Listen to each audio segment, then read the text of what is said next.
Government decision తీసుకుంటుంది. కానీ ప్రజలందరూ కూడా ఇక్కడున్న ఎవరైతే ఈ చెరువుకి ఎఫెక్ట్ అవుతా ఉన్నారో వాళ్ళందరినీ కూడా ముందుకు వచ్చి వాళ్ళ డాక్యుమెంట్ సబ్మిట్ చేస్తే మొన్న వచ్చి రంగనాథ్ గారు కూడా చెప్పింది అదే. ఎందుకంటే ప్రభుత్వం ఎప్పుడు ప్రజల ప్రభుత్వం, ఇది ప్రజాప్రభుత్వం. ముఖ్యంగా రేవంత్ రెడ్డి గారు వాళ్ళ పేద ప్రజలకు అండగా ఉండి ఎక్కడ ఎవరికి అన్యాయం జరగకూడదు, ఏదన్నా కూడా ప్రశాంతంగా కంప్లీట్ చేయాలని అనుకుంటున్నాం.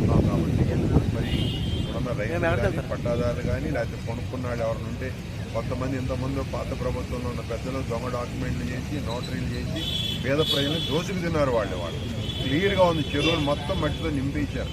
అటువంటి మట్టి కూడా వాళ్ళు మనం తీయించి మళ్ళీ చెరువులు క్లియర్గా చెరువు మొత్తం 27 ఎకరాలు ఉంటే దానికి చుట్టూతో ఒక 6 ఎకరాలు మరి ఏదైతే ఇది FTL భూమి ఉందో దాన్ని కూడా చేసి మొత్తం 33 ఎకరాలు ఇవాళ ఈ ఏరి ప్రాంతాన్ని డెవలప్ చేసి ఎవరైనా ప్రజలందరికీ సుందరీకరణ చేసి అలా చెప్పాలని ప్రభుత్వం ప్రొసీడ్ చేస్తూ ఉంది. ప్రభుత్వం ఎప్పుడు కూడా ప్రజల పక్షాన ఉంటుంది. కాంగ్రెస్ పార్టీ ప్రజల పక్షాన నిలబడి ప్రజల అవసరాలు తెలుసుకొని మేము ముందు ఉంటామని చెప్పి సందర్భంగా తెలియజేస్తాం.